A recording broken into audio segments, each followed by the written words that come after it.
Assalamualaikum warahmatullahi wabarakatuh. Waalaikumsalam warahmatullahi wabarakatuh. Bismillahirrahmanirrahim. Alhamdulillahi rabbil alamin. Wassalatu wassalamu ala ashrafil anbiya'i wal mursalin. Sayyidina wa maulana Muhammadin wa ala alihi wa ashabihil mujahidin at-tahirin, amma ba'du. Saudara-saudara kaum muslimin rahimakumullah. Pada pertemuan kali ini kita akan membicarakan riwayat Nabi Adam alaihi salam. Nabi Adam diciptakan oleh Allah dari tanah dan merupakan manusia pertama serta bapa dari seluruh umat manusia. Pada saat Allah hendak menciptakan Nabi Adam, Allah berkata kepada malaikat, "Inni ja'ilun fil ardi khalifah." Aku akan menjadikan seorang khalifah di permukaan bumi. Malaikat dengan nada sedikit protes berkata, "Ataj'alu fiha may yufsidu fiha wa yasfiku ad-dima wa nahnu nusabbihu bihamdik wa nuqaddisu lak." Tuhan, apa perlunya engkau ciptakan seorang khalifah di permukaan bumi? Kelak kalau mereka berkembang biak, kerjanya hanya akan melakukan kerusakan, menumpahkan darah, saling bermusuhan satu sama lain. Sedangkan kami, kata malaikat, sudah cukup bertasbih memuji kebesaranmu. Allah kemudian menjawab, "Inni a'lamu ma la ta'lamun." Aku lebih tahu tentang apa yang kalian semua tidak mengetahuinya. Setelah diciptakan Nabi Adam daripada tanah, ditiupkan roh, maka Allah kemudian mengajarkan kepada Nabi Adam berbagai macam ilmu pengetahuan. Wa 'allama Adam al-asma'a kullaha. Kemudian Allah mengajarkan Nabi Adam nama-nama segala sesuatu. Nama merupakan simbol daripada ilmu pengetahuan. Nabi Adam akan dijadikan khalifah di permukaan bumi. Maka dibekali oleh Allah subhanahu wa ta'ala al-asma'a kullaha, nama-nama segala sesuatu. Yang dimaksud di sini ialah al-ulumal katsirah, ilmu pengetahuan yang banyak. Malaikat pada mulanya protes. Kami kan sudah cukup bertasbih Tuhan. Kami kan sudah cukup memujimu. Untuk apa lagi membuat manusia sebagai khalifah di permukaan bumi? Seolah-olah malaikat tidak setuju. Allah yang maha tahu rahasia segala sesuatu memberikan vonis, aku lebih tahu tentang apa yang kalian semua tidak tahu. Oleh karena Nabi Adam dipersiapkan untuk menjadi seorang khalifah di permukaan bumi, maka dibekali oleh Allah dengan ilmu pengetahuan. Begitu Nabi Adam dan begitu kita. Karena bukan cuma Nabi Adam, kita pun oleh Allah dijadikan sebagai khalifah-khalifah di permukaan bumi ini. Yang nilai kekhalifahan kita bergantung kepada kondisi kita masing-masing. Ada orang yang menjadi khalifah level internasional, menjadi pemimpin dunia Islam. Ada orang menjadi khalifah level nasional saja. Ada khalifah tingkat kota saja. Ada khalifah tingkat kecamatan. Ada khalifah tingkat RW, RT. Sekurang-kurangnya khalifah untuk tingkat rumah tangga masing-masing. Tanpa membekali diri dengan ilmu pengetahuan, jangan berharap kita akan bisa melaksanakan tugas sebagai khalifah di permukaan bumi ini. Apapun saja, Nabi mengajarkan, man arada dunya fa'alaihi bil ilmi, wa man arada al-akhirata fa'alaihi bil ilmi, wa man aradahuma fa'alaihi bil ilmi. Siapa yang menginginkan dunia harus dengan ilmu. Yang menginginkan akhirat juga harus dengan ilmu. Yang menginginkan dunia akhirat juga harus dengan ilmunya. Tanpa dasar ilmu, maka manusia tidak akan bisa menjalankan tugas kekhalifahan. Setelah diajarkan Adam nama segala sesuatu, dikonfrontir, dihadapkan dengan malaikat. Hei malaikat, kalau tadi kamu bilang buat apa perlunya menciptakan khalifah? Nih bentuknya. Adam. Sekarang hei malaikat, coba kamu sebutkan nama segala sesuatu ini yang ada di sini ini. Malaikat berkata, Subhanaka la ilma lana illa ma 'allamtana. Ya Allah, kami tidak punya ilmu, kami tidak tahu semua itu kecuali apa yang telah Engkau ajarkan kepada kami. Kalau kamu tidak sanggup, Adam, sebutkan nama-nama semua itu. Adam menyebutkannya dengan lancar. Ketika itulah Allah memerintahkan malaikat untuk sujud kepada Nabi Adam alaihi salam. Sujud di sini bukan sujudul ibadah, sebab sujud ibadah kepada yang selain Allah haram. Tapi sujud di sini sujudut tawadhu' i'tirafan bifadili Adam. Sujud merendahkan diri sebagai pengakuan terhadap keutamaan dan kelebihan Nabi Adam. Maka orang yang banyak ilmunya lebih utama dari orang yang hanya banyak ibadahnya. Bahkan iblis lebih takut kepada orang alim yang sedang tidur daripada orang goblok yang lagi ibadah. Model ini diceritakan dalam Ihya-nya Imamul Ghazali. Iblis masuk ke masjid mau menggoda orang lagi sholat. Sudah masuk di pojok masjid, dia lihat orang lagi tidur. Ngacir iblis keluar, cepat benar. Pucat mukanya. Ketemu di jalan sama temannya. Kenapa lari, Mas?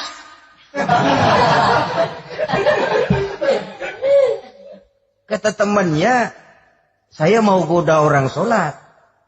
Lalu tiba-tiba di pojok masjid saya lihat ada orang lagi tidur. Saya takut betul sama itu orang. Lari saya keluar.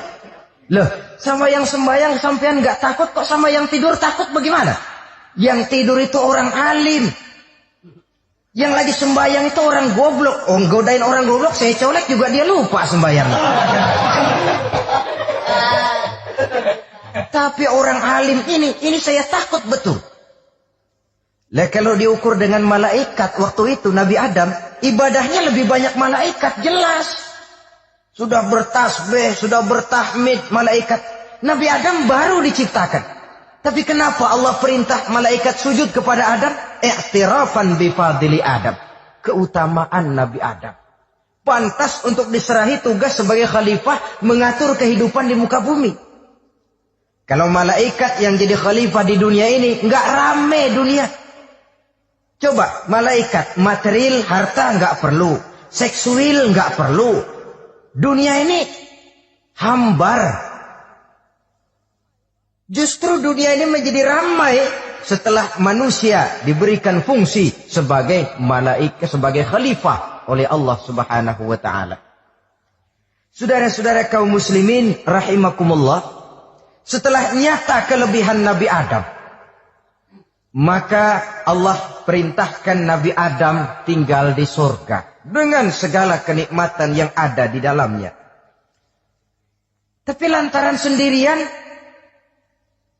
kesepian Nabi Adam ini. Allah Maha Tahu, maka diciptakannya pasangannya, yaitu Siti Hawa dari tulang rusuk yang sebelah kiri. Sehingga Nabi pernah pesan begini, Istausu bin nisa fa innahunna khuliqna min dhil'in. Hati-hati kamu ngadepi perempuan. Yang tolong dengar nih yang laki-laki, yang perempuan belaga budak aja dulu lah. Hati-hati kamu ngadepi perempuan. Fa innahunna khuliqna min dhil'in, karena perempuan diciptakan dari tulang rusuk sebelah kiri. Apa watak tulang rusuk? Tulang rusuk itu kan bengkok. Perempuan tuh begitu. Didiemin aja, bengkok terus, dikerasin patah.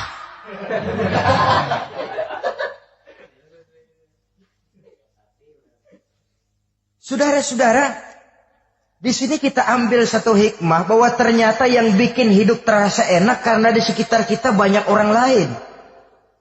Bodoh manusia kalau dia merasa bisa hidup sendirian. Tinggal di tengah kampung tapi gayanya gaya orang tidak mau kenal dan tidak mau tahu sama tetangga. Jangankan di dunia, di sorga saja Nabi Adam karena sendiri, kesepian. Apa saudara mau tinggal di Jakarta? Apa saja di Jakarta, sudahlah milik saudara. Hotel Indonesia dikasih saudara, Hotel Borobudur punya saudara, Monas buntel bawa pulang. Semanggi ambil, tapi di Jakarta saudara tinggal sendirian. Kira-kira enak nggak? Ternyata yang bikin hidup terasa nikmat karena di sekitar kita banyak orang lain. Begitulah Allah ciptakan Siti Hawa. Setelah diciptakan Siti Hawa, natur manusiawi. Nabi Adam mau main pegang aja. Kata Allah, hai Adam, jangan kau sentuh sebelum kau bayar maharnya. Maharnya apa ya Allah? Maharnya antusalli ala Muhammadin sallallahu alaihi wasallam. Maharnya kau bersolawat kepada Nabi Muhammad. Manusianya belum lagi diciptakan tapi namanya sudah ada. Nurnya sudah ada. Bahkan dijadikan mas kawin antara Adam dengan Hawa. Karena itu dalam Islam sebenarnya urusan kawin itu bukan yang sulit. Maka jangan dipersulit. Tapi juga jangan digampang-gampangin.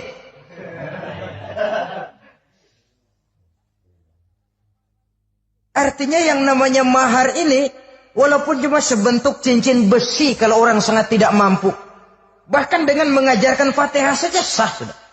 Saya terima nikahnya Fulanah binti Fulan, dengan mas kawinnya saya ajarkan dia surah Fatihah. Kalau memang kere betul, tidak punya apapun, sah sudah. Agama ini mudah, karena itu jangan dipersulit, tapi juga jangan digampang-gampangin. Setelah itu Allah memerintahkan, Ya Adam uskun anta wa zawjukal jannah. Hai Adam, kau dan istrimu tinggallah dalam sorga. Wa kula minha ragadan haitsu syi'tuma. Segala makanan yang ada di dalamnya boleh kau makan. Pakaian yang aneka warna boleh kau pakai. Nikmati seluruh fasilitas yang ada di sorga ini. Cuma atu aja Adam. Yang lain boleh dah. Mau ngapa pakai atu aja jangan. La taqraba hadhihi syajarah. Jangan kamu dekati pohon khuldi itu. Dekat saja jangan. Apalagi sampai metik. Jangan Adam. Saudara, ma'asyiral muslimin, itulah watak manusia. Kalau ada 10 persoalan, yang 9 boleh, yang 1 tidak boleh, yang tidak boleh yang bikin dia penasaran. Gua pengen tahu ngapa kagak boleh sih. Timbul penasaran. Apalagi iblis selalu berusaha. Sebab pada waktu malaikat disuruh sujud, semuanya sujud kepada Adam. Iblis tidak mau sujud. Tuhan tegur. Iblis, kenapa kamu tidak mau sujud? Mana mungkin Tuhan. Saya akan dibikin dari api, kata iblis. Adam dari tanah. Unsur api lebih mulia dari unsur tanah. Masa saya harus tunduk kepada Nabi Adam? Gengsi dong. Adam kan anak kemarin sore, baru dibikin. Masa saya harus tunduk kepada orang yang macam itu? Ini kan perintah aku, iblis. Kalau kau tidak mau tunduk, keluar dari sorga ini. Terusir iblis dari sorga karena kesombongannya tidak mau sujud kepada Adam. Nah, logika, kalau udah di sorga aja sombong diusir, apalagi yang masih tinggal di pinggir kali sombong.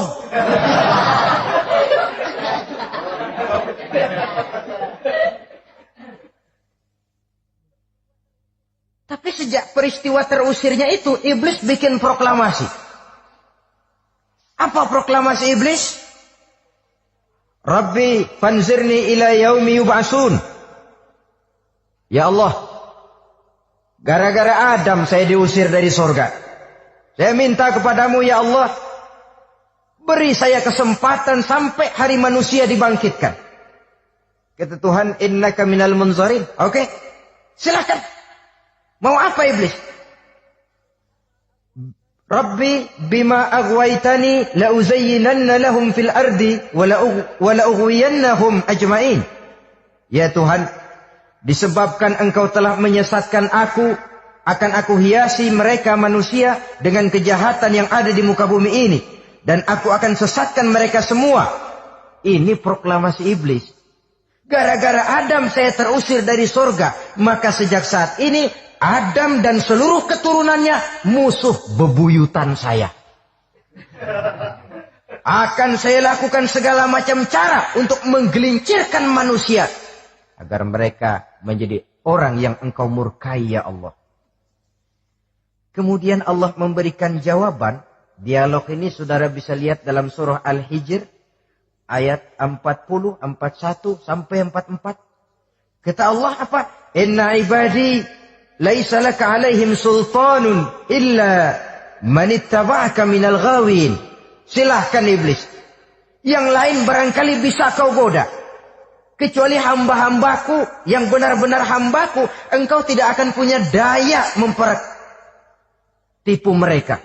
Engkau tidak akan punya kemampuan menggelincirkan mereka. Kecuali kalau memang mereka sudah mau ikut pengaruhmu.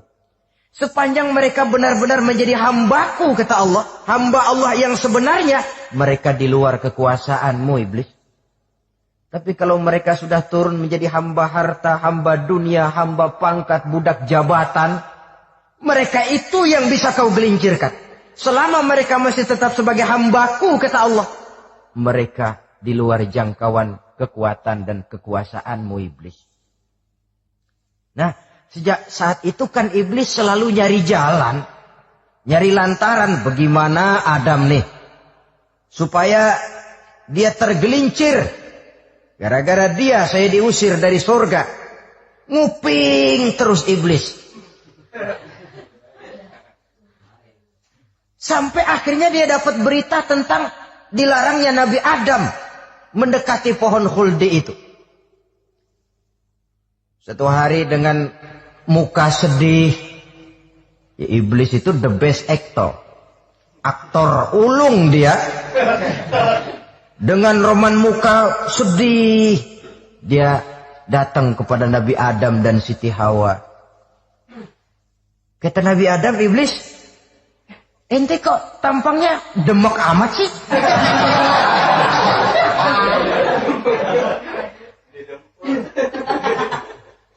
Kenapa begitu sedih? Adam, saya sebenarnya tidak ada yang bikin saya sedih. Cuma saya dapat berita bahwa engkau tidak akan selamanya di dalam surga ini. Wah Adam, kalau engkau bisa tetap tinggal di surga bersama istrimu, alangkah bahagianya saya, kata iblis. Tapi saya dapat kabar ente nggak bakalan lama-lama di surga. Buktinya ente dilarang makan buah khuldi.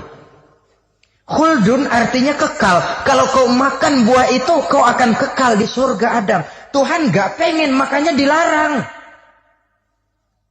Wa qasamahuma inni lakuma laminan nasihin. Untuk memperkuat omongannya, sumpah si iblis. Bener Dam, saya sih ngomong cuma buat kepentingan ente. Saya sayang sama ente. Yang tahu cuma saya dah. Bicaranya seolah-olah untuk kepentingan Nabi Adam. Sebenarnya tujuannya tidak lebih menjerumuskan Nabi Adam. Begitu iblis zaman dulu, zaman Adam. Dan begitu iblis zaman sekarang. Seolah-olah bicaranya untuk kepentingan umat Islam. Tapi sebenarnya tujuannya ngelecehin. Memperdayakan umat Islam. Dia bilang kepada Adam, saya sih cuma ngasih saran Adam, kalau ente pengen selamanya di surga, petik aja tuh buah. Pokoknya beres dah. Itu si Tuhan ngelarang, ya bohongin doang lo. Supaya kau dan istrimu tidak lama-lama di surga, maka dilarangnya kau memakan buah khuldi itu. Udah, embat aja. Saudara-saudara, tipu daya iblis ini bisa kita baca dalam surah Al-A'raf ayat 20 sampai ayat 22. Nabi Adam tergoda, ditambah oleh bujuk rayu Siti Hawa. Nabi Adam yang setengah hati itu akhirnya terpancing betul. Sebab itu perempuan, walaupun peranannya tidak begitu kelihatan, tapi memang sangat menentukan. Tidak ada seorang suami bisa sukses jadi apapun dia tanpa peran serta istrinya. Karena itu sebagai muslim, kita punya teman hidup dan kita punya lawan hidup. Siapa teman hidup kita? Dalam arti sempit, teman hidup kita, istri. Kalau dia istri tentu suami yang taat kepada Allah dan Rasulnya. Dalam arti luas, teman hidup kita ialah setiap muslim. Setiap orang yang pandangan hidupnya sama dengan kita. Itu teman hidup.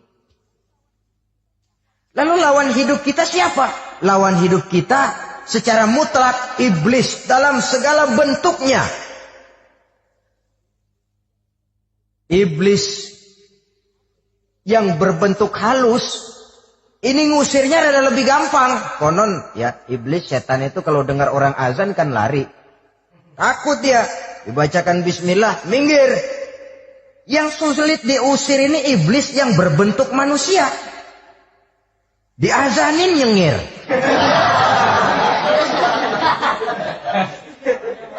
Gawat ini. Saudara-saudara, ini musuh dalam artian mutlak. Sedangkan musuh dalam artian ideologis, setiap orang yang pandangan hidupnya tidak sama dengan kita. Bahasa langsungnya, setiap orang di luar Islam secara ideologis, ya. Adapun secara manusiawi, kita tetap toleransi, saling menghormati, setuju dalam perbedaan pendapat, kembali kepada prinsip lakum dinukum. Kewajiban saling menghormati sesama manusia, tapi secara ideologis tidak ada kompromi. Begitulah Nabi Adam tergoda.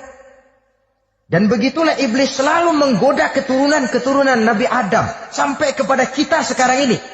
Tiap kali kita hendak melakukan berbagai kebaikan, iblis ini mulai bisik, kasa, kusuk, kesek. Saudara tadi dari rumah mau berangkat niat dengerin ceramah macam ini. Apa dikira iblis enggak? Wah, gatal iblis.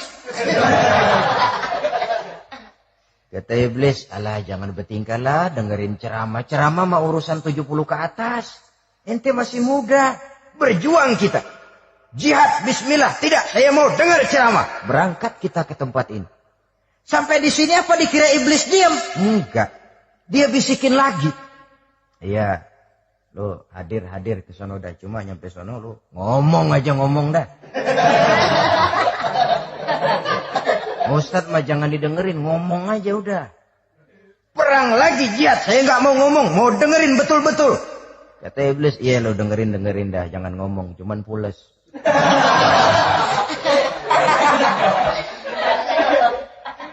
Segala macam cara dilakukan oleh iblis untuk menggelincirkan manusia. Ketika Nabi Adam mengambil buah khuldi itu, datanglah murka Allah. Adam, seolah-olah kalau bahasa kita, kelewatan kamu Adam.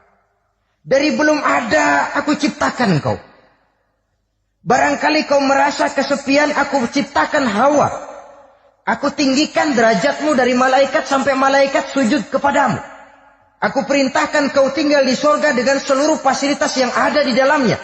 Cuma satu yang aku minta, jangan dekati pohon khuldi, engkau tidak sanggup Adam. Keluar dari surga ini. Terusir Nabi Adam dan Siti Hawa dari surga. Turun ke dunia ini. Turun terpisah lagi. Ya Allah.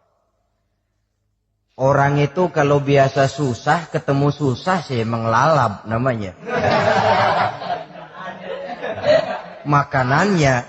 Tapi biasa seneng ketemu susah. Ini yang kalau tidak kuat mental. Tengoklah zaman sekarang kan nih. Kalau tuan-tuan rajin baca pos kota. Kayaknya nyawa murah bener. Pasal duit 100, nyawa hilang. Pasal diputusin pacar, begon ditenggak. Gantung diri pakai tali plastik. Murah betul kelihatannya jiwa itu. Sehingga pantas kalau Nabi pernah katakan irhamu salasatan minan nas. Sayangilah 3 macam manusia. Pertama, azizan zalla, orang mulia yang jatuh hina. Pejabat tinggi kalau pensiun kesian bener. Ya Allah.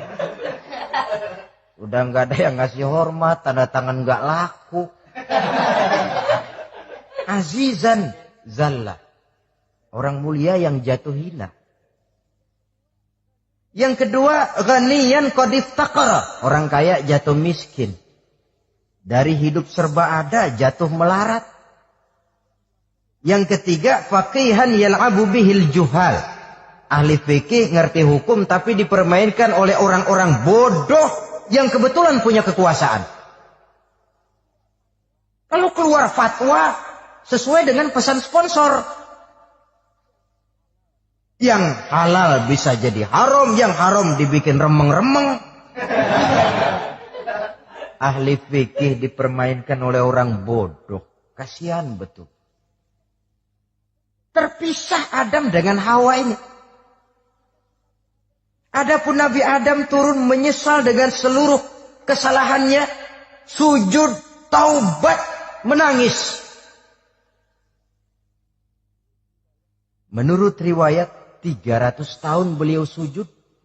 Seraya membaca Rabbana zalamna anfusana wa illam taghfir lana wa tarhamna lanakunanna minal khasirin. Ini doanya Nabi Adam. Ya Allah, kami telah zalim kepada diri kami sendiri. Andai kata engkau tidak kasihan, tidak memberikan ampun kepada dosa yang kami lakukan, sungguh kami termasuk ke dalam golongan orang-orang yang rugi. Ini yang dibaca Nabi Adam dalam taubatnya. Di akhir taubatnya, Nabi Adam munajat kepada Allah. Ya Allah, dengan kebesaran Muhammad, ampunilah dosa saya. Allah tegur, kaifa araftahu ya Adam walam akhluqhu. Dari mana kau bisa tahu nama Muhammad Adam, padahal aku ciptakan saja belum manusianya. Kata Nabi Adam, pertama, ketika engkau ciptakan saya, engkau tiupkan ruh ke dalam jasad saya, terbuka mata saya memandang ke bawah arasmu. Di sana nampak dengan jelas tertulis di kaki arasmu, La ilaha illallah Muhammadur Rasulullah. Taulah saya bahwa Muhammad ini orang yang paling dekat dengan engkau ya Allah. Sampai namanya bergandengan dengan namamu di kaki arasmu. Yang kedua, ketika saya hendak menyentuh Hawa, kau juga yang mengatakan jangan kau bayar maharnya sebelum kau bersolawat kepada beliau. Saudara hadirin yang saya hormati, Nabi Adam diterima taubatnya oleh Allah.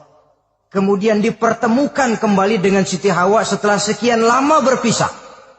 Pertemuan itu terjadi di satu dataran luas, di satu padang yang luas, yang sampai sekarang dinamakan dengan Padang Arafat. Tempat para ibadah haji melakukan wukuf, yaitu puncak pelaksanaan ibadah haji. Dan pertemuan itu sendiri terjadi di atas sebuah bukit kecil yang diabadikan dengan nama Jabal Rahmah di kawasan Arafat itu.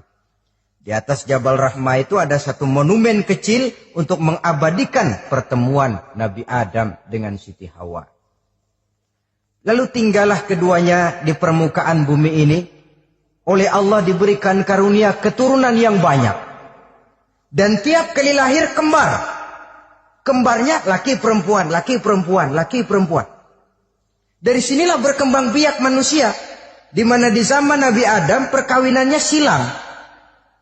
Karena tentu tidak ada manusia lain. Perkawinan silang itu artinya, kalau si A dan B, A ini laki, B perempuan, kemudian lahir kembar kedua antara C dengan D, maka begitulah yang A dikawinkan dengan D, yang C dikawinkan dengan B. Perkawinan silang. Tidak boleh perkawinan yang kembar sama di waktu dilahirkan.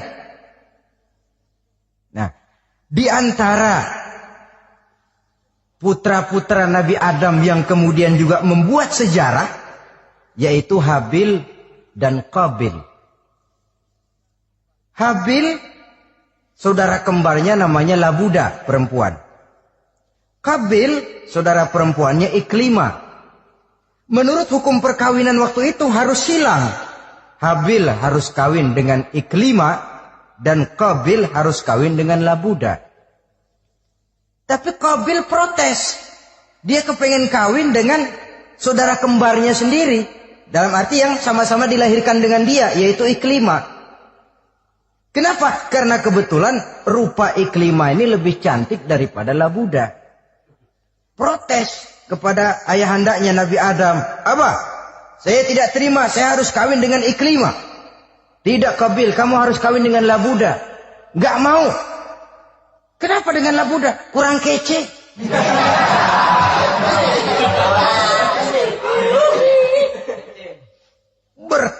Bertengkar, Nabi Adam tidak berhasil menyelesaikan.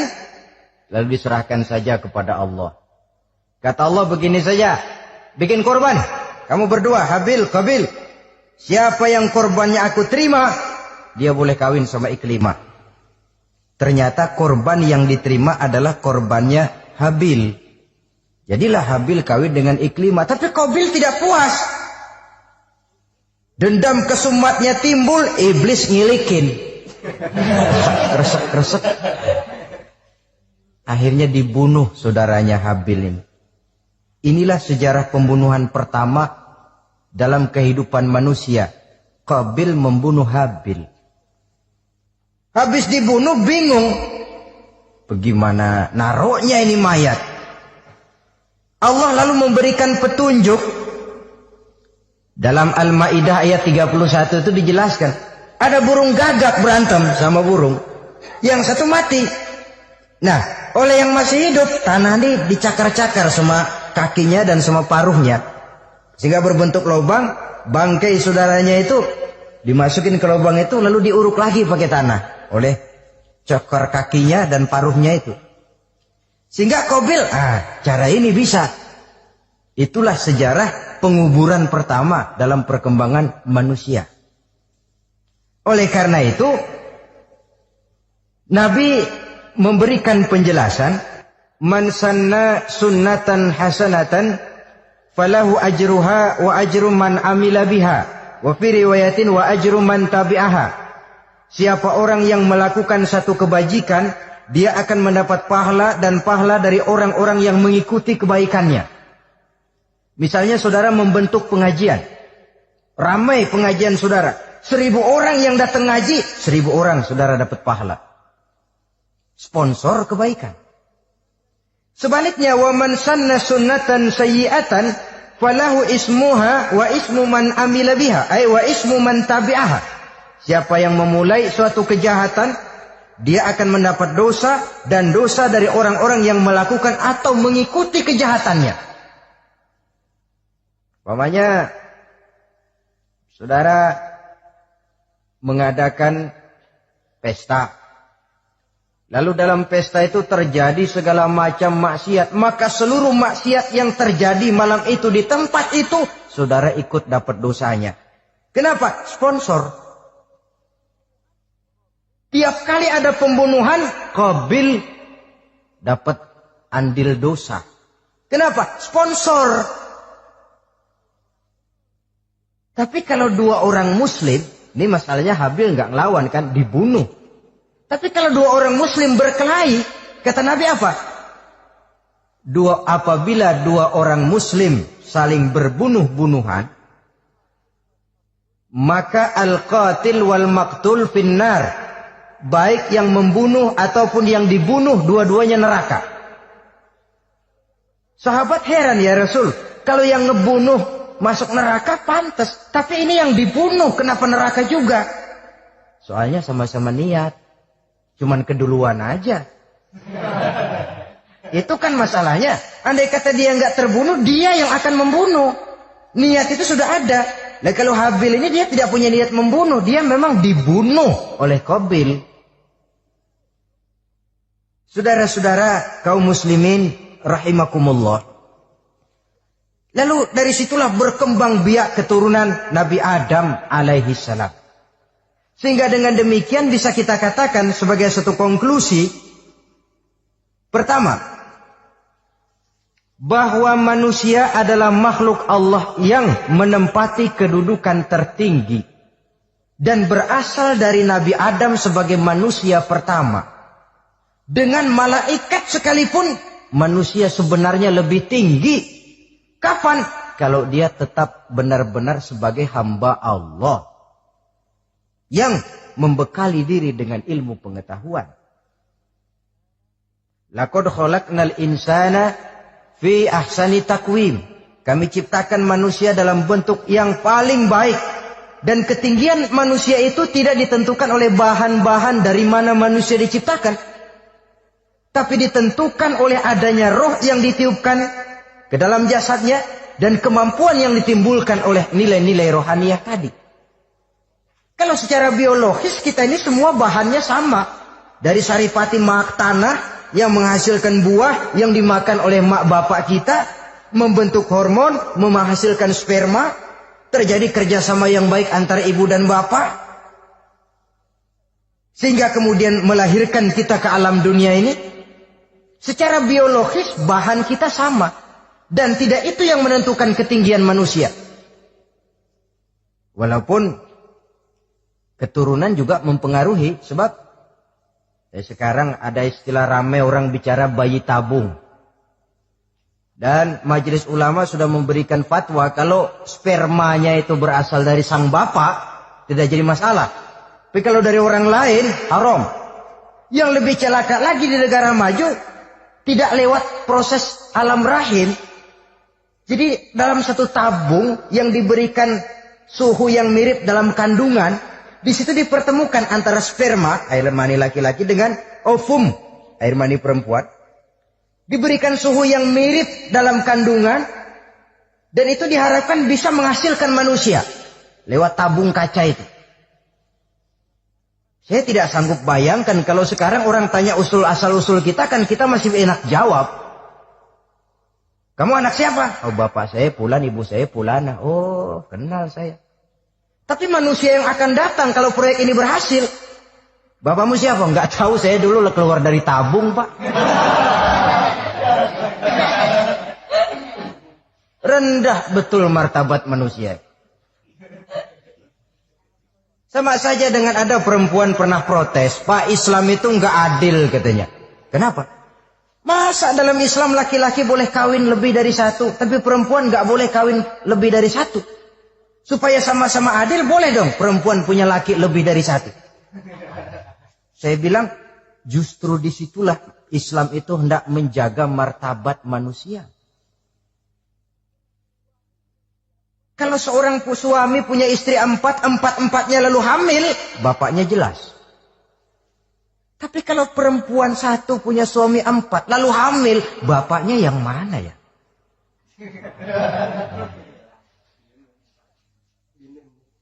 Rendah martabat manusia.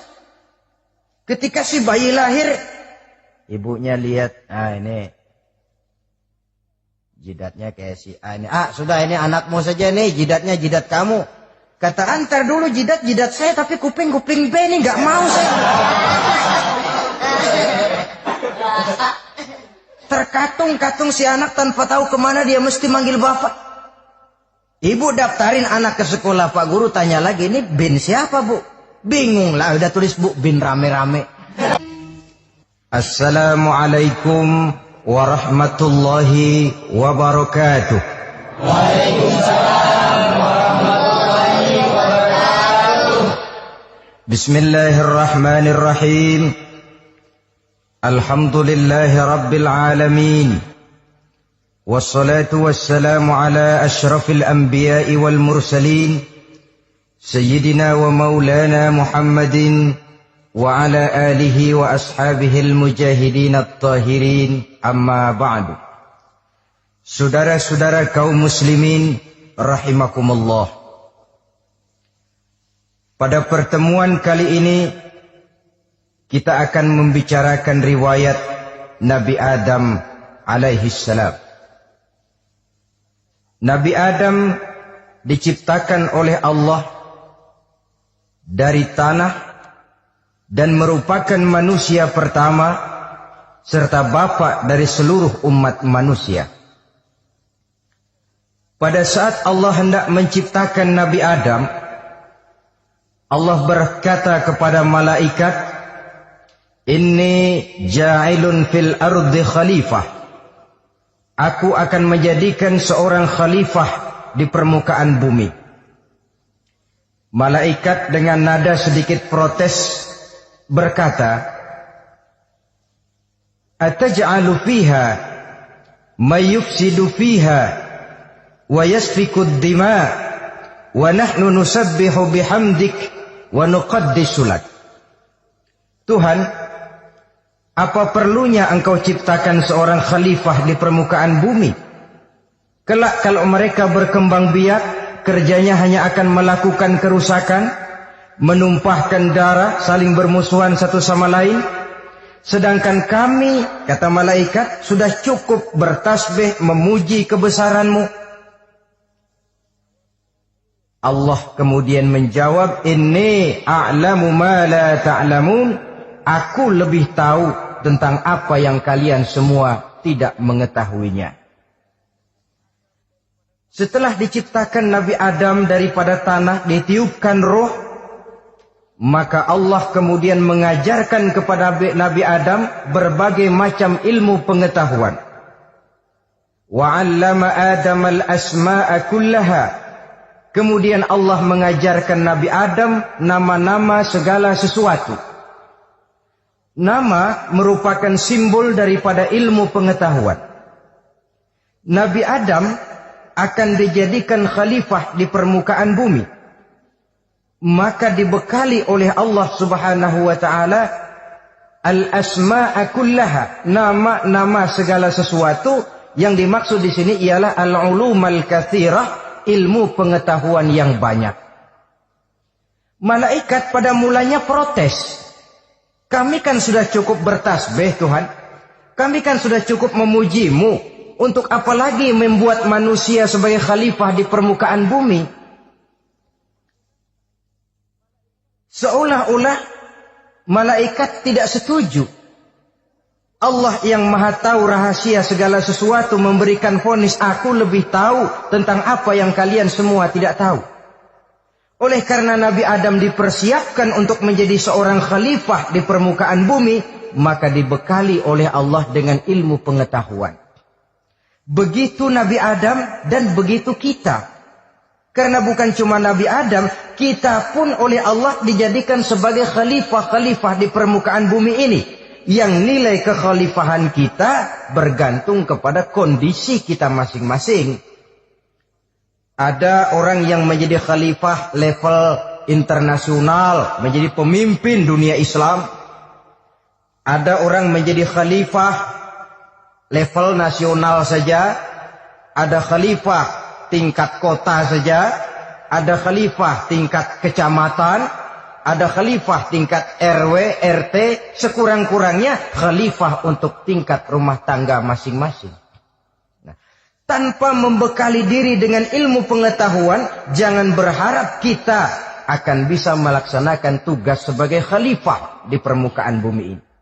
Apapun saja, Nabi mengajarkan, man aradad dunya fa'alaihi bil ilmi, wa man aradal akhirata fa'alaihi bil ilmi, wa man aradahuma fa'alaihi bil ilmi. Siapa yang menginginkan dunia harus dengan ilmu. Yang menginginkan akhirat juga harus dengan ilmu. Yang menginginkan dunia akhirat juga harus dengan ilmunya. tanpa dasar ilmu, maka manusia tidak akan bisa menjalankan tugas kekhalifahan. Setelah diajarkan Adam nama segala sesuatu, dikonfrontir, dihadapkan dengan malaikat. Hei malaikat, kalau tadi kamu bilang buat apa perlunya menciptakan khalifah? Nih bentuknya. Adam. Sekarang hei malaikat, coba kamu sebutkan nama segala sesuatu ini yang ada di sini ini. Malaikat berkata, Subhanaka la ilma lana illa ma 'allamtana. Ya Allah, kami tidak punya ilmu, kami tidak tahu semua itu kecuali apa yang telah Engkau ajarkan kepada kami. Kalau kamu tidak sanggup, Adam, sebutkan nama-nama semua itu. Adam menyebutkannya dengan lancar. Ketika itulah Allah memerintahkan malaikat untuk sujud kepada Nabi Adam alaihi salam. Sujud di sini bukan sujudul ibadah, sebab sujud ibadah kepada yang selain Allah haram. Tapi sujud di sini sujudut tawadhu' i'tirafan bi fadli Adam. Sujud merendahkan diri sebagai pengakuan terhadap keutamaan dan kelebihan Nabi Adam. Maka orang yang banyak ilmunya lebih utama dari orang yang hanya banyak ibadahnya.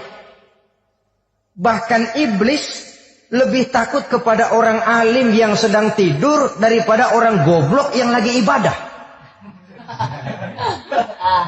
Model ini diceritakan dalam Ihya-nya Imamul Ghazali. Iblis masuk ke masjid mau menggoda orang lagi sholat. Sudah masuk di pojok masjid, dia lihat orang lagi tidur. Ngacir iblis keluar, cepat benar. Pucat mukanya. Ketemu di jalan sama temannya. Kenapa lari, Mas?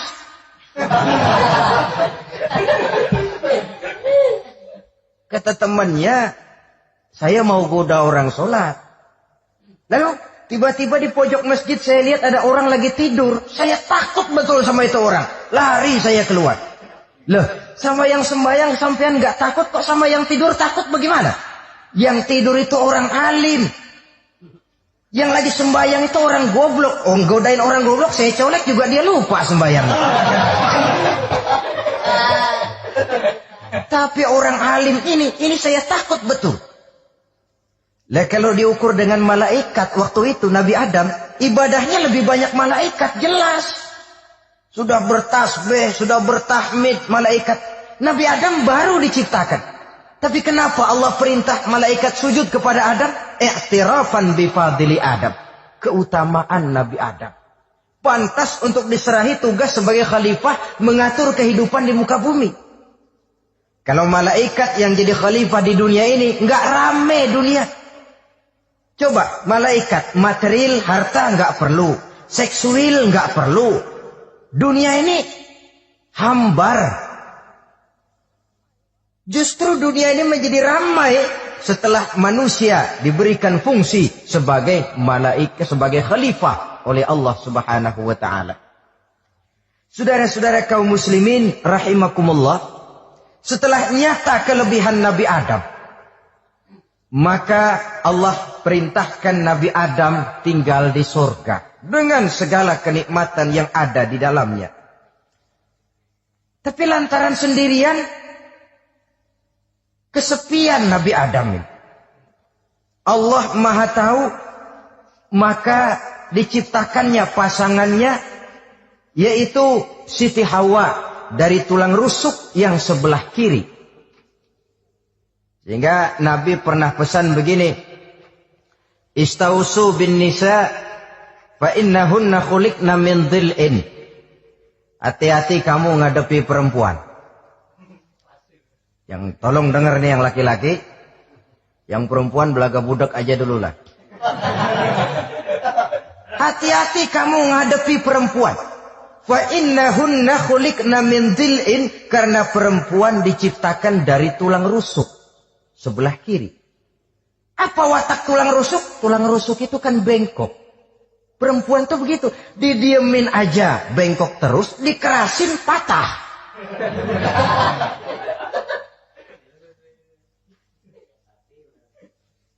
Saudara-saudara, Di sini kita ambil satu hikmah bahwa ternyata yang bikin hidup terasa enak karena di sekitar kita banyak orang lain.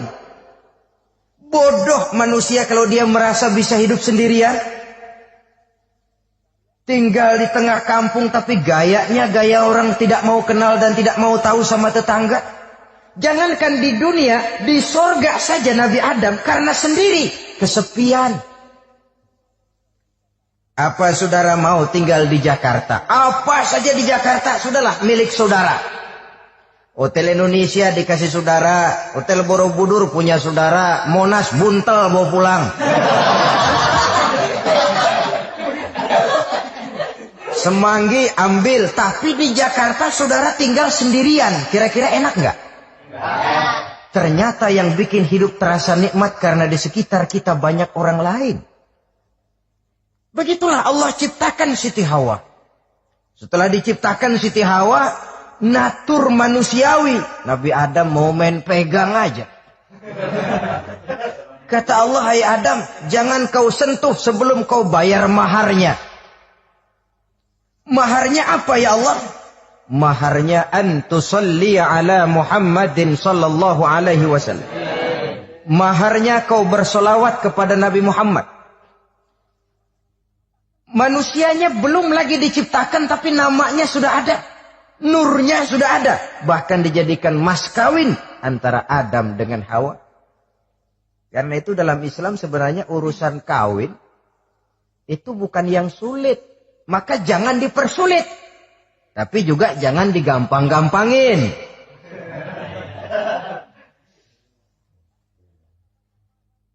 Artinya yang namanya mahar ini, walaupun cuma sebentuk cincin besi kalau orang sangat tidak mampu.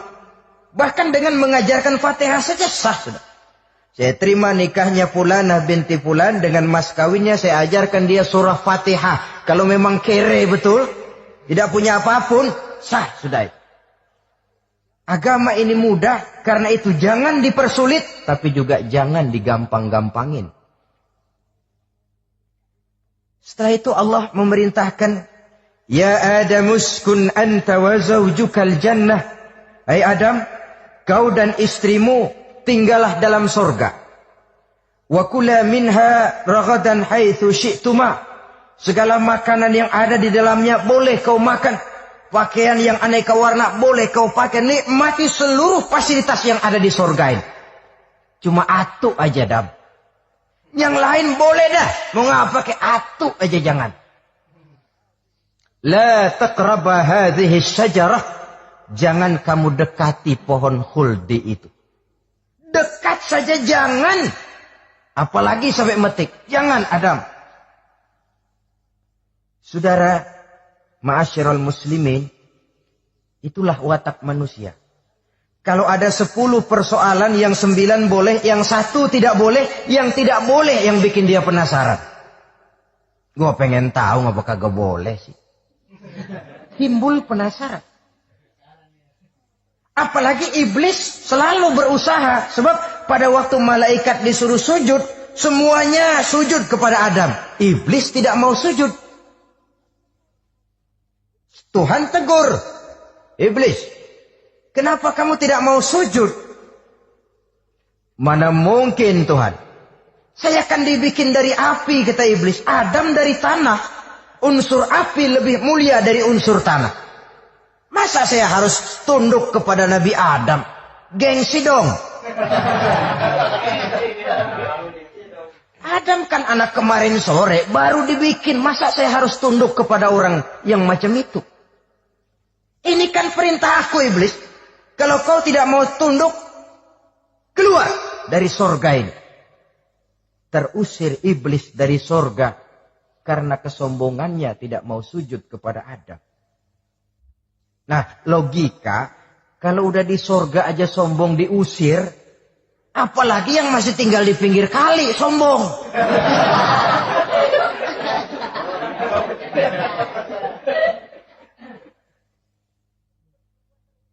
Tapi sejak peristiwa terusirnya itu, iblis bikin proklamasi.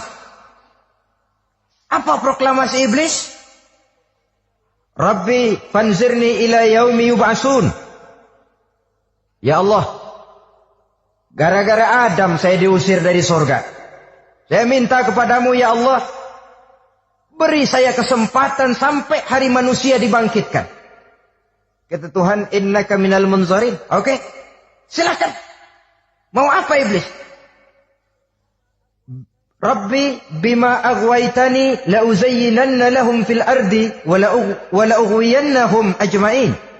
Ya Tuhan, disebabkan engkau telah menyesatkan aku, akan aku hiasi mereka manusia dengan kejahatan yang ada di muka bumi ini, dan aku akan sesatkan mereka semua. Ini proklamasi iblis. Gara-gara Adam saya terusir dari surga, maka sejak saat ini Adam dan seluruh keturunannya musuh bebuyutan saya.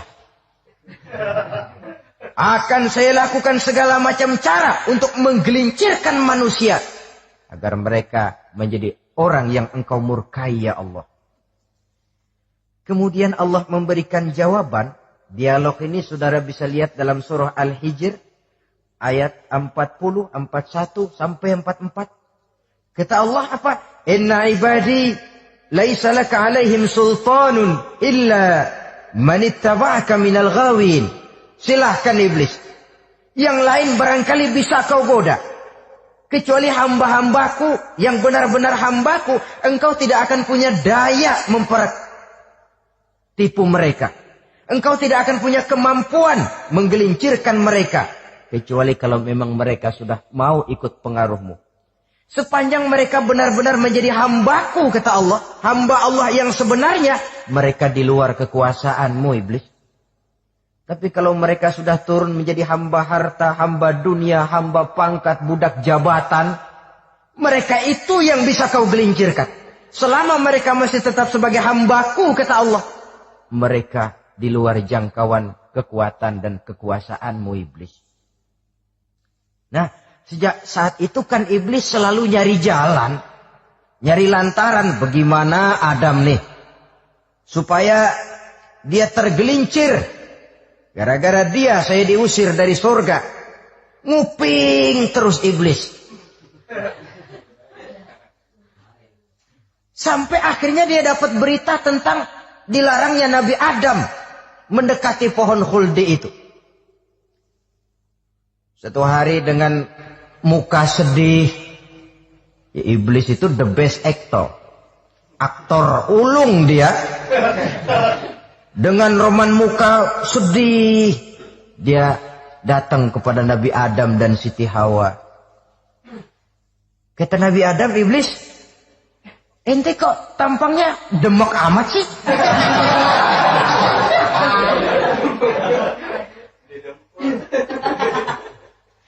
Kenapa begitu sedih? Adam, saya sebenarnya tidak ada yang bikin saya sedih. Cuma saya dapat berita bahwa engkau tidak akan selamanya di dalam surga ini. Wah Adam, kalau engkau bisa tetap tinggal di surga bersama istrimu, alangkah bahagianya saya, kata iblis. Tapi saya dapat kabar, ente nggak bakalan lama-lama di surga. Buktinya ente dilarang makan buah khuldi. Khuldun artinya kekal. Kalau kau makan buah itu, kau akan kekal di surga Adam. Tuhan nggak pengen, makanya dilarang. Wa qasamahuma inni lakuma laminan nasihin. Untuk memperkuat omongannya, sumpah si iblis. Bener Dam, saya sih ngomong cuma buat kepentingan ente. Saya sayang sama ente. Yang tahu cuma saya dah. Bicaranya seolah-olah untuk kepentingan Nabi Adam. Sebenarnya tujuannya tidak lebih menjerumuskan Nabi Adam. Begitu iblis zaman dulu, zaman Adam. Dan begitu iblis zaman sekarang. Seolah-olah bicaranya untuk kepentingan umat Islam. Tapi sebenarnya tujuannya ngelecehin. Memperdayakan umat Islam. Dia bilang kepada Adam, saya sih cuma ngasih saran Adam, kalau ente pengen selamanya di surga, petik aja tuh buah. Pokoknya beres dah. Itu si Tuhan ngelarang, jangan bohongin doang lo. supaya kau dan istrimu tidak lama-lama di surga, maka dilarangnya kau memakan buah khuldi itu. Udah, embat saja. Saudara-saudara, tipu daya iblis ini bisa kita baca dalam surah Al-A'raf ayat 20 sampai ayat 22. Nabi Adam tergoda, ditambah oleh bujuk rayu Siti Hawa. Nabi Adam yang setengah hati itu akhirnya terpancing betul. Sebab itu perempuan, walaupun peranannya tidak begitu kelihatan, tapi memang sangat menentukan. Tidak ada seorang suami bisa sukses jadi apapun dia tanpa peran serta istrinya. Karena itu sebagai muslim, kita punya teman hidup dan kita punya lawan hidup. Siapa teman hidup kita? Dalam arti sempit, teman hidup kita istri. Kalau dia istri tentu suami yang taat kepada Allah dan Rasulnya. Dalam arti luas, teman hidup kita ialah setiap muslim. Setiap orang yang pandangan hidupnya sama dengan kita. Itu teman hidup. Lalu lawan hidup kita siapa? Lawan hidup kita secara mutlak iblis dalam segala bentuknya.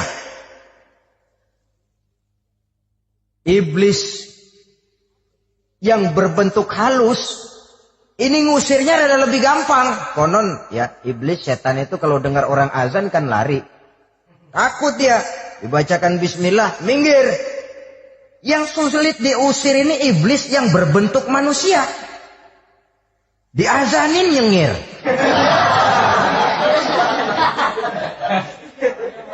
Gawat ini. Saudara-saudara, ini musuh dalam artian mutlak. Sedangkan musuh dalam artian ideologis, setiap orang yang pandangan hidupnya tidak sama dengan kita. Bahasa langsungnya, setiap orang di luar Islam secara ideologis, ya. Adapun secara manusiawi, kita tetap toleransi, saling menghormati, setuju dalam perbedaan pendapat, kembali kepada prinsip lakum dinukum. Kewajiban saling menghormati sesama manusia, tapi secara ideologis tidak ada kompromi. Begitulah Nabi Adam tergoda. Dan begitulah iblis selalu menggoda keturunan-keturunan Nabi Adam. Sampai kepada kita sekarang ini. Tiap kali kita hendak melakukan berbagai kebaikan, iblis ini mulai bisik kasa, kusuk, kesek. Saudara tadi dari rumah mau berangkat niat dengerin ceramah macam ini. Apa dikira iblis enggak? Wah, gatal iblis. Kata iblis, alah jangan bertingkah lah dengerin ceramah. Ceramah mah urusan 70 ke atas. Ente masih muda. Berjuang kita. Jihad, bismillah. Tidak, saya mau dengar ceramah. Berangkat kita ke tempat ini. Sampai di sini apa dikira iblis diam? Enggak. Dia bisikin lagi. Iya, lo hadir ke sono dah. Cuma nyampe sono lo ngomong aja ngomong dah.